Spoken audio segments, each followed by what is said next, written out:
नमस्कार, मैं हूं बद्री नौटियाल।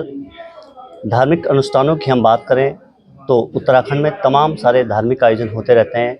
इनमें विशेष रूप से श्रीमद् देवी भागवत और श्रीमद् भागवत कथा, इनका विशेष महत्व है। आप तमाम जगहों पर कथाओं का श्रवण सुनते रहते हैं। आज हम खास बातचीत करेंगे श्रीमद् देवी भागवत के महत्व को लेकर, क्योंकि रुद्रप्रयाग मुख्यालय में इस समय मौजूद हूँ। कुंडेश्वर मंदिर पुनाड़ में मौजूद हूँ और ये प्राचीन स्थल है। धार्मिक महत्व के रूप से भी हम माने तो इस स्थान का अलग ही महत्व है और तमाम मान्यताएं इस मंदिर को लेकर हैं। आज हमारे साथ मेहमान के रूप में आचार्य प्रशांत डिमरी जी हैं। कथा व्यास हैं यहाँ पर के और प्रसिद्ध कथावास हैं। तमाम उत्तराखंड के विभिन्न इलाकों में आपने कथाएं की हैं। बड़ी संख्या में भक्त आपकी कथा का रसपान करते हैं। आज खास बातचीत उन्हीं से करेंगे कि श्रीमद् देवी भागवत का महत्व और इसके श्रवण से किस तरह के लाभ प्राप्त होते हैं। आचार्य जी, स्वागत। आप सभी का बहुत बहुत धन्यवाद कि आपने मुझे इस लायक समझा कि आपके सामने मैं कुछ कह सकूं। आपने सबसे पहली बात कह दी कि श्रीमद् देवी भागवत के महात्म्य को लेकर ना जी, वेद व्यास जी ने पहले ही लिख दिया कि अष्टादश पुराणानाम मध्ये सर्वोत्तमम, जो 18 पुराण हमारे कहे गए हैं उनके बीच में जो सबसे अच्छा और सबसे उत्तम जो शास्त्र है वह है श्रीमद् देवी भागवत महापुराण। इसके श्रवण से आपको 4 पुरुषार्थों की प्राप्ति हो जाती है। पहला है धर्म, दूसरा है अर्थ, तीसरा है काम और चौथा है मोक्ष। 4 पुरुषार्थ की तो प्राप्ति हो जाती है। और जो भागवत है वह सिर्फ आपको मोक्ष प्रदान कर सकते हैं, परंतु देवी भागवत आपको 4 पुरुषार्थों की प्राप्ति करवाती है। साथ ही साथ माँ भगवती के चरणार बिंदों की ओर अग्रसर हमें करवाती है। उनके चरणार बिंदों का ध्यान किस प्रकार करना चाहिए, कैसे हम माँ भगवती की आराधना करें, कैसे हम उनकी पूजा अर्चना करें, इस बात का हमें पता चलता है। आचार्य जी, हम देखते हैं तमाम जगहों पर कथाओं का आयोजन होता है। किस तरह की दिक्कतें, क्योंकि आज कलिकाल है, कलयुग इसे मानते हैं, इस युग में कथा का कितना महत्व है और उनमें भी श्रीमद् देवी भागवत या भागवत कथा?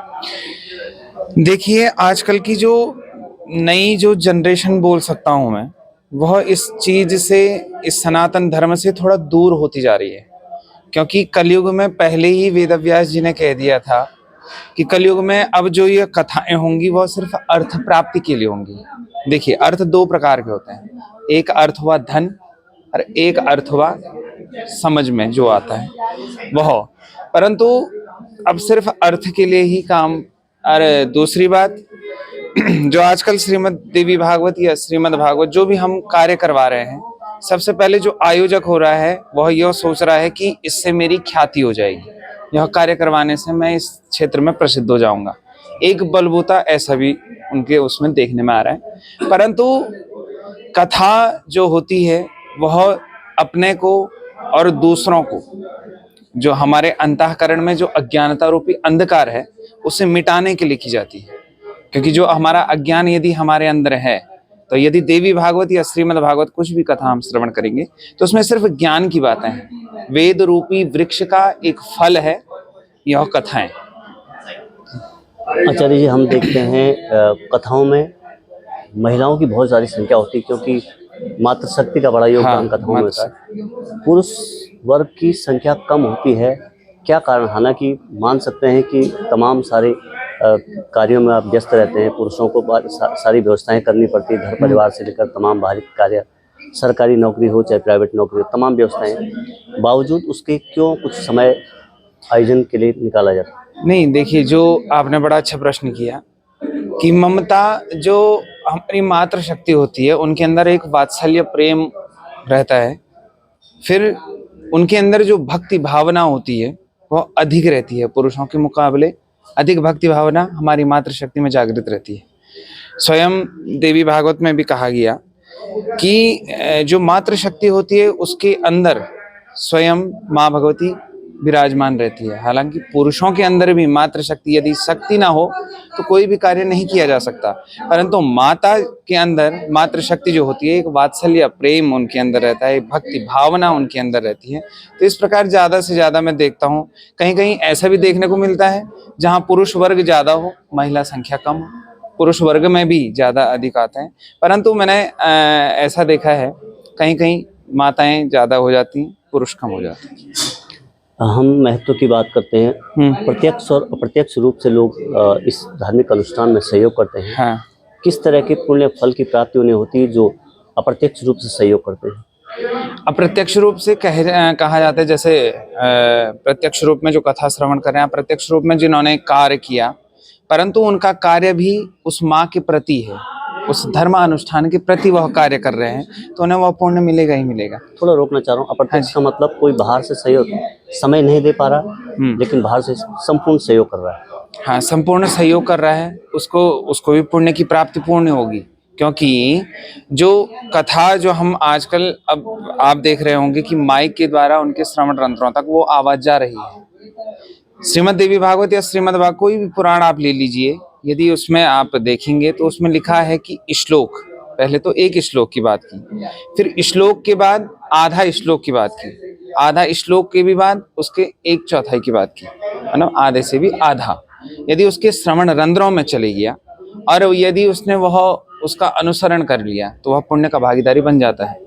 फिर आपने कहा अप्रत्यक्ष रूप से जो आना चाह रहा है, अप्रत्यक्ष रूप से मतलब जिसके अंदर एक भक्ति भावना, उस भगवान के प्रति भावना प्रकट हो गई, तो समझ लीजिए भावना प्रकट होना तो उस माँ भगवती की कृपा या उस नारायण की ही कृपा है कि जो उसके अंदर ऐसी भक्ति भावना प्रकट हुई। हमने कई सारी कथाओं को कवरेज भी किया, देखा भी। कुछ स्पेशल कुछ व्यास होते हैं जिनकी वाणी में साक्षात सरस्वती का वास होता है, क्योंकि उस तरह का धारा प्रभाव कथाओं में सुनने को मिलता है। लोग मंत्र मुक्त हो जाते हैं, जो दर्शक होते हैं, भक्त होते हैं। किस तरह की आप अनुभूति करते हैं जब आप कथा व्यास गद्दी पर होते हैं? देखिए, वह व्यासपीठ जो है वह स्वयं एक नारायण का स्थान है, क्योंकि वेद व्यास जी को नारायण स्वरूप माना गया है। व्यासाय विष्णु रूपाय व्यास रूपाय विष्णवे। अब मैं अपनी यदि बात करूं तो अभी जो मैं अब कथा करने जा रहा हूं, अब जो होगी कथा, ये मैं नहीं बोल सकता आज क्या होगा कथा, हालांकि मुझे पता है आज मैंने कौन सी कथा करनी है, परंतु शब्द शैली क्या होगी ये मैं भी नहीं जानता। मैंने अभी तक वर्तमान में 11 या 12 कथाएं कर दी हैं, और वैसे अन्य अनुष्ठानों में तो कई बार चले गया हूँ, परंतु मैंने उस व्यासपीठ पर बैठने का ये देखा है, यदि हम अगर बैठ गए और जो हमने आज सोच दिया कि हमने ये बोलना है, अगर माँ भगवती या नारायण की इच्छा वो ना हो बुलवाने की, तो वह नहीं बोल सकते, कुछ भी आप बोल ही नहीं सकते। वहाँ पे जो शब्द शैली निकलती है वो नारायण के वाक्य ही निकलते हैं। अंतःकरण में नारायण या माँ भगवती साक्षात विराजमान रहती है, क्योंकि देवी भागवत में कहा गया कि परा पश्यंती, मध्यमा और वैखरी 4 प्रकार की वाणी होती है। वाणी जो होती है वह माँ सरस्वती के द्वारा ही निर्गत होती है, बाहर निकलती है, हमारे मुखारविंद से प्रस्फुटित होती है, तो वह माँ सरस्वती की ही कृपा से ऐसी कथाएं होती हैं।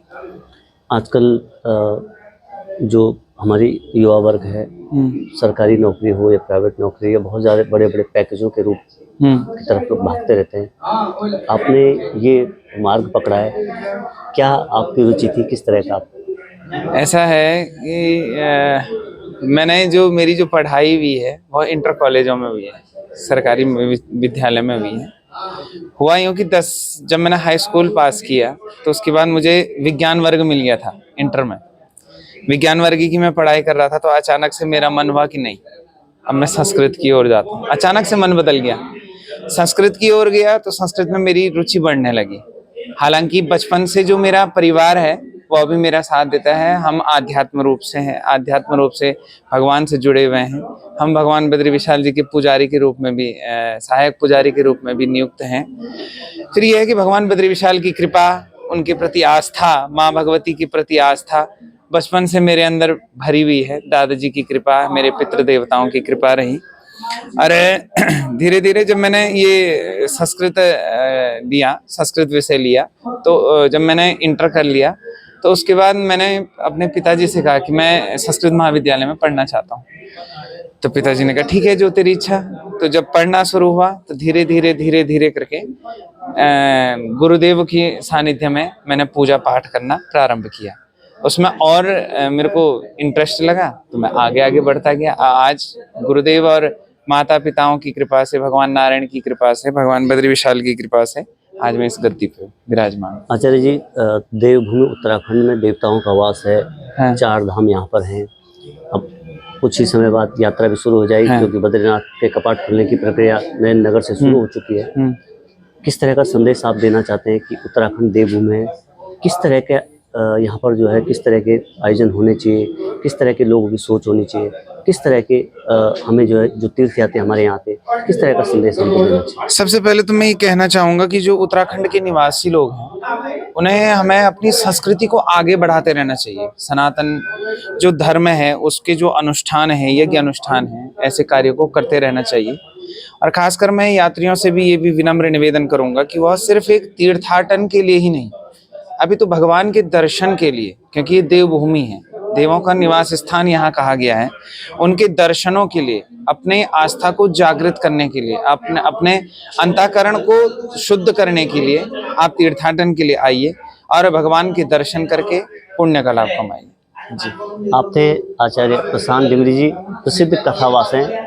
धर्म संस्कृति के बारे में और उत्तराखंड की संस्कृति, उत्तराखंड में किस तरह के धार्मिक अनुष्ठान होने चाहिए, किस तरह की हमारी भावनाएं होनी चाहिए, क्या महत्व इन आयोजनों का है, आप बता रहे थे। हमसे जुड़ने के लिए धन्यवाद। धन्यवाद।